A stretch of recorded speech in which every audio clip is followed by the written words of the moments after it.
한번 잘 생각해 보세요. 또 한 가지 이야기를 제가 해드릴게요.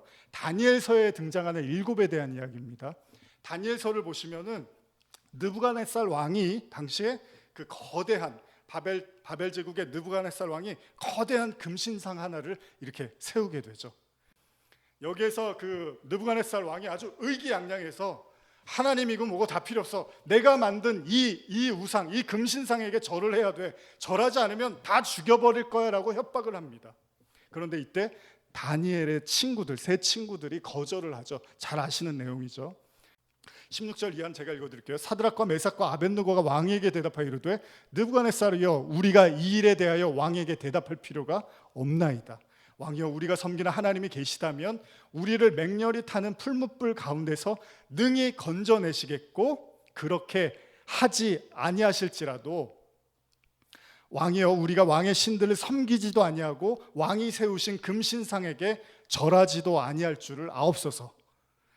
그러자 이렇게 얘기를 하니까 이제 느부갓네살 왕이 화가 납니다. 분이 가득하여 19절인데요.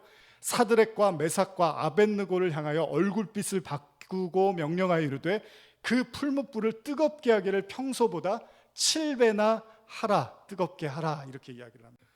여기도 일곱이 등장을 합니다. 그런데 재미있는 구절이 나오죠. 여러분들이 아시는 건데 23절 이하인데요. 한번 천천히 같이 읽어볼까요? 다니엘서 3장 23절 이하입니다. 시작. 이 세 사람 사드락과 메삭과 아벳느고는 결박된 채 맹렬히 타는 풀무불 가운데에 떨어졌더라.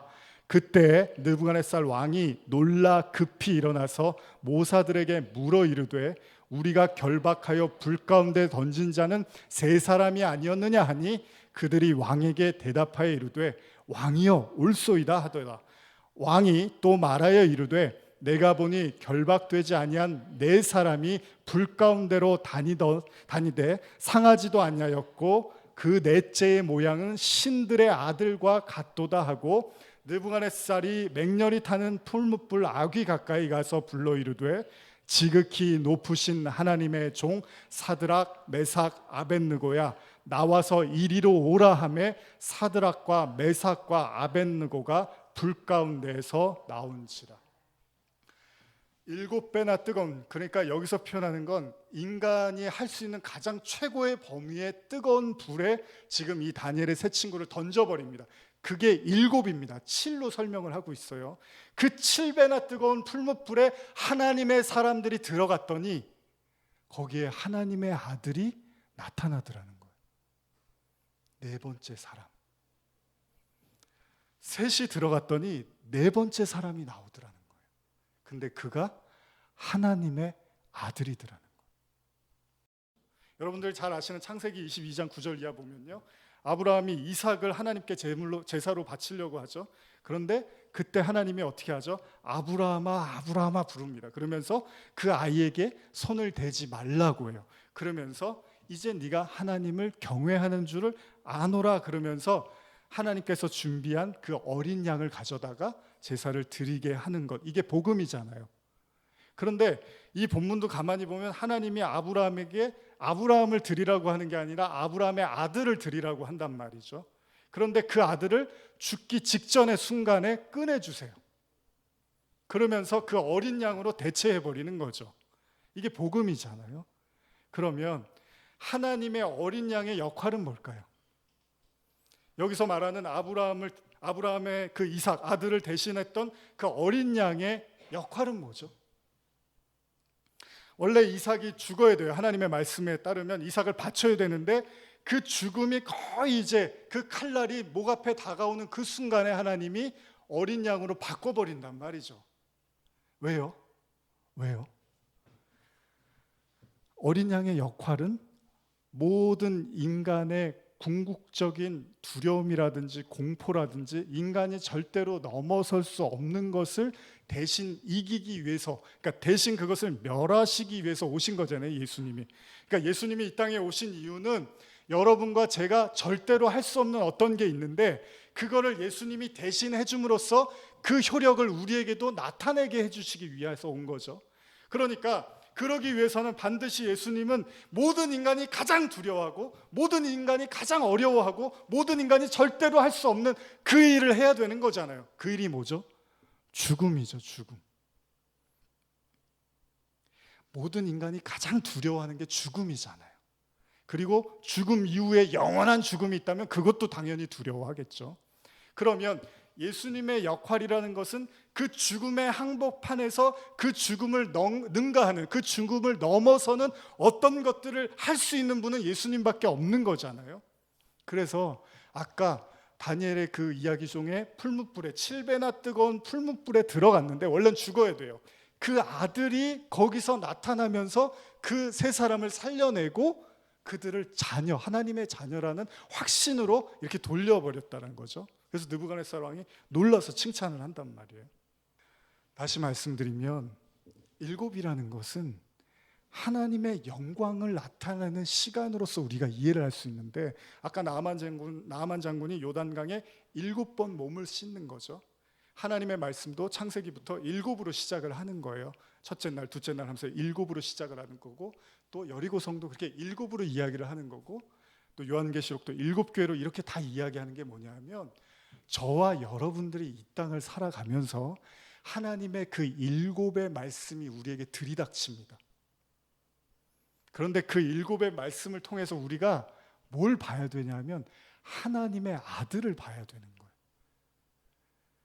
그런데 그 하나님의 아들은 언제 나타나냐 하면 죽음의 순간, 그러니까 죽음에 직면한 그 마지막 죽음의 최악의 순간에서 우리는 그 하나님의 아들을 보게 된다는 거예요. 왜냐하면 하나님의 아들이 이 땅에 오신 가장 궁극적인 이유는 모든 인간이 피해갈 수 없는 그 사망이라는, 죽음이라는 그 문제를 해결해 주기 위해서 이 땅에 오셨기 때문에 예수님은 그 죽음의 정점의 마지막 지점에 서 계시는 거예요.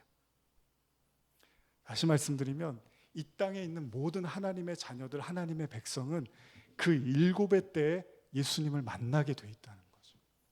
그러기 위해선 반드시 우리는 그 죽음이라는 죽음의 직전까지 하나님이 우리를 몰고 가실 수도 있다는 거죠. 근데 그게 우리에게 저주가 아니라 완전한 승리를 주시기 위한 하나님의 계획이고 약속이라는 겁니다. 고린도후서 1장 8절에서 10절을 보면요, 제가 읽어드릴게요. 바울이 이런 얘기를 합니다. 형제들아, 우리가 아시아에서 당한 환난을 너희가 모르기를 원하지 아니하노니 힘에 겹도록 심한 고난을 당하여 살 소망까지 끊어지고 우리는 우리 자신이 사형 선고를 받은 줄 알았으니 이는 우리로 자기를 의지하지 말고 오직 죽은 자를 다시 살리시는 하나님만 의지하게 하려 하심이라. 그가 이같이 큰 사망에서 우리를 건지셨고 또 건질 것이며 이후에도 건지시기를 그에게 바라노라. 이런 말씀이 있습니다. 바울이 얘기하는 거예요. 살 소망까지 끊어졌었는데 이걸 여러분들이 단순히 선교하다가 힘들어서 하도 핍박이 많으니까 이렇게 생각할 수 있는데 그렇게만 보시지 마세요. 모든 그리스도인들이 거쳐야 되는 그 하나님의 백성들의 과정 속에 결국 저와 여러분들도 똑같이 살 소망까지 끊어지는 지점까지 하나님이 우리를 끌고 가신다는 거예요. 왜요? 완전히 살리시기 위해서. 예수님이 십자가 지시고 다 이기셨대요. 우리 믿으면 되잖아요. 좋아요. 믿으면 돼요.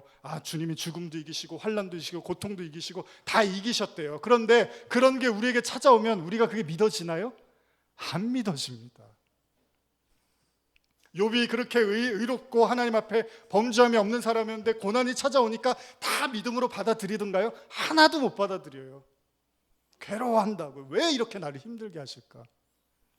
그런데 우리가 그 하나님의 말씀을 통해서, 우리가 하나님의 이끄심을 통해서 이렇게 걸어가다 보면 하나님이 그 인간의 궁극적 두려움의 한계인 사망과 죽음이라는 그 자리로 우리를 끌고 가시는데 거기서 하나님께서 완전히 우리를 살려버리신다는 거죠. 이 이야기는 아까 제가 찬양할 때도 나눴었는데 요나 이야기를 통해서 제가 한 번 더 확인해 드릴게요. 요나서 2장 1절에서 2절입니다. 한번 같이 읽어볼까요? 요나서 2장 1절에서 2절입니다. 시작. 요나가 물고기 뱃속에서 그의 하나님 여호와께 기도하여 이르되 내가 받는 고난으로 말미암아 여호와께 불러 아뢰었더니 주께서 내게 대답하셨고 내가 스올의 뱃속에서 부르짖었더니 주께서 내 음성을 들으셨나이다. 기도하시겠습니다. 왕의 신하는 죽음 앞에 있었던 자신의 아들을 예수님께 살려달라고 요청했고 그 때를 물은즉 7시였다고 말했습니다. 첫째 날을 지나 둘째 날을 지나 셋째 날, 넷째 날, 다섯째 날, 여섯째 날을 지나 우리는 그 안식에 이를 것입니다.